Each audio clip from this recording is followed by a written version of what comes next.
બહુમતીથી આપણી તાલુકા પંચાયતની સીટ અને જિલ્લા પંચાયતની સીટને આપણે બહુ પાવરફુલ રીતે છૂટાડીને આપણે તાલુકામાં પણ બોડી બેસાડવાની છે અને જિલ્લા પંચાયતમાં પણ બોડી બેસાડવાની છે, જેથી કરીને આગળના જે આગેવાનો બની ગયા એ લોકોને આપણે છૂટાડીને બધે મોકલી આપ્યા આગળ છેક સુધી. પણ આપણો જે સ્થાનિક લેવલનો જે પ્રશ્ન છે ને એ આજ સુધી કોઈ નેતાએ સરકાર સામે અવાજ ઉઠાવ્યો નથી. એના માટે આપણે છે ને એક મોકો આમ આદમીને આપીને આપણા જે શિક્ષિત યુવા ઉમેદવારોને તાલુકા અને જિલ્લા પંચાયતમાં આપણે ત્યાં સ્થાન અપાવીએ અને આપણા જે પ્રશ્ન છે ને એને વાંચા અપાવવા માટે એ લોકોને આપણે આગળ મોકલવાના છે. તો શું કેમ તમે આમ આદમીને વોટ આપશો કે નહીં? એક મોકો આમ આદમીને અને એક મોકો માણકા જિલ્લા પંચાયત અને આપણી આ માણકા જિલ્લા પંચાયતની અંદર 4 તાલુકાની સીટો આવે છે, બધાને જંગી બહુમતીથી જીતાડવાના છે. ભાઈઓ કેવું આપશો ને? પરિવર્તન જોઈએ છે કે નથી જોઈતું?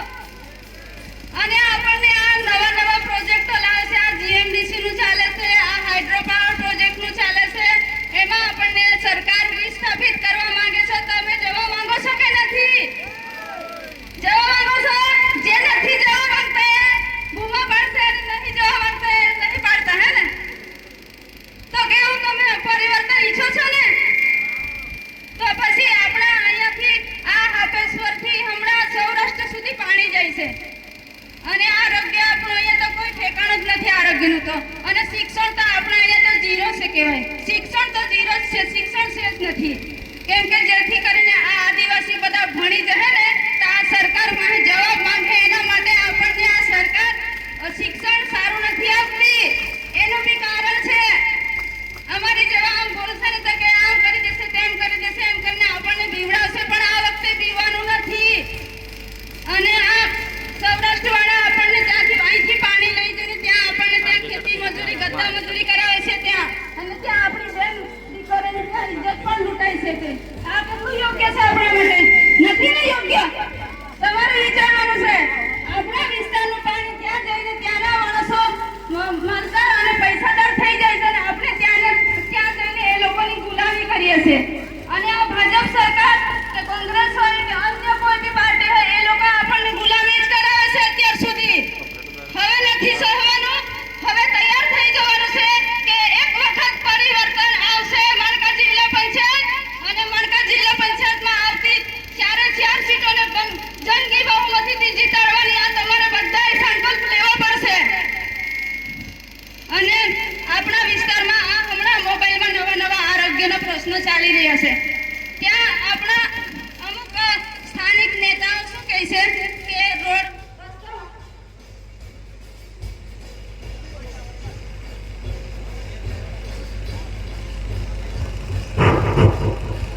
એટલે આપણા જે અહીંના સ્થાનિક નેતાઓ ખરા ને એ વચ્ચે ગઈ વખતે મને સાંભળવા મળ્યું હતું કે અમારે તો રોડ બધા લખોટી કપડી જાય ને એવા રોડ થી જાય એમ કે મને. તો મેં કીધું રોડ કપડી જાય છે પછી આ મા બહેનો દીકરીઓ કેવી રીતના માતાવાળાને બારવાળા કેવી રીતે નથી અપનાવતા? તો મારે એ બધા નેતાને કેવું છે કે રોડ રસ્તા અહીંયા આવીને દેખી જાય તો એમને ખબર પડે. તો મિત્રો બધા આપણી પાસે બહુ બધા અનુભવી છે, યુવાનો નેતાઓ બધા આગેવાનો બધા છે. એ લોકો કહેશે પણ મને બી 2 શબ્દ બોલવા માટે તક આવી છે. અને હું એક વિનંતી કરું છું કે બહેનોને અને ભાઈઓને પણ, ભાઈઓ તો જાગૃત જ છે કહેવાય, બધી મિટિંગોમાં આવે એટલે એ લોકોને ખબર, પણ સ્ત્રી લોકો વધારે ઘરથી બહાર નથી નીકળતા, ફરી નથી શકતા, એટલે આવી રીતના મિટિંગોમાં લાભ લઈ અને આપણું નિશાન ઝાડનું નિશાન છે, બધા મિત્રો જાણી લેજો. હે ને બેનો? તમને ખાસ ભૂલવાનું નથી. ઝાડનું નિશાન છે બધાને. હે ને હવે આપણે પાડવાનું છે. એટલે હવે બધાને ભાજપ વાળા કોંગ્રેસ વાળાને બધાને વાળીને ફેંકી જ દેવાના છે. બરાબર ને? શું કરવાનું છે? ફેંકવું છે કે નથી ફેંકવું? પરિવર્તન જોઈએ છે તમને. પછી આવા નવા પ્રોજેક્ટો છે, જીએમડીસી છે, હાઇડ્રો પાવર પ્રોજેક્ટ છે, અને હાપેશ્વરને તો હમણાં નવું વર્લ્ડ હેરિટેજ સાઇટ ઘોષિત કરવામાં આવશે. એના લીધે એ લોકો વિકાસ તો કરશે, પણ આપણને ત્યાંથી 18 ગામોને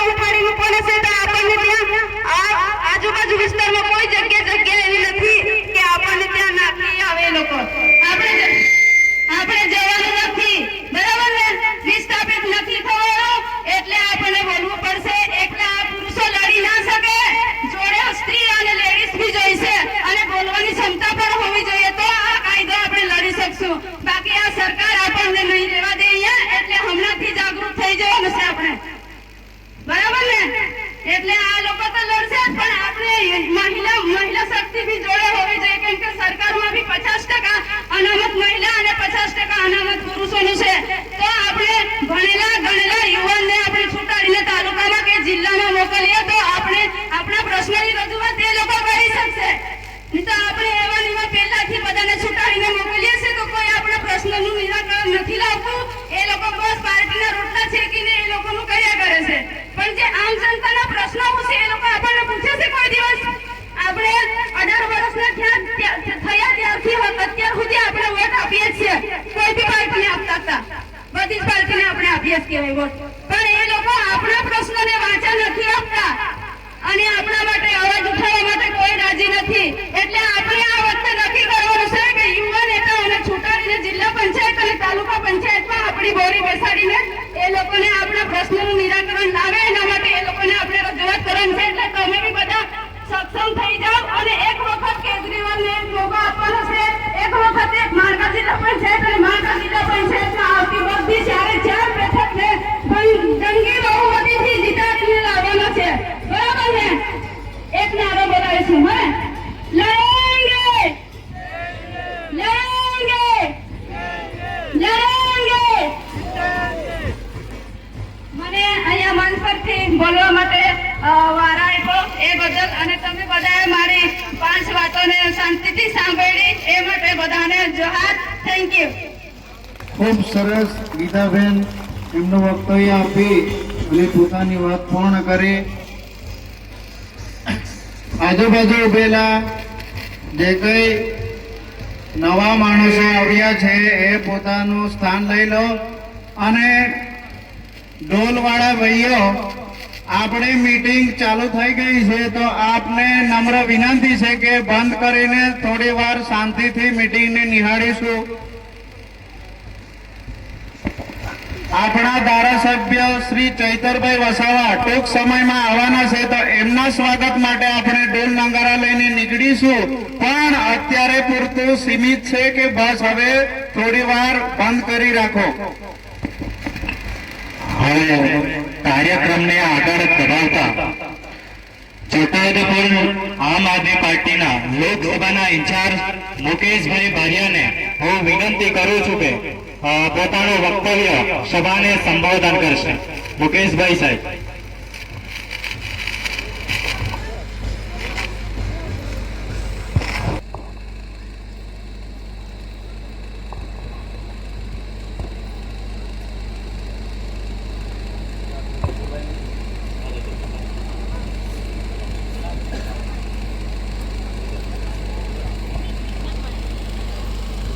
સંતોષભાઈ હાજર હોય તો આગળ આવે.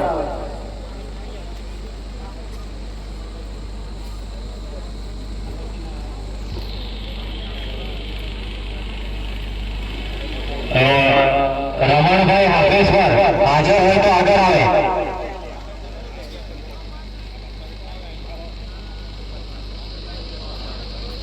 રમણભાઈ હાજર હોય તો આ બાજુ આવે.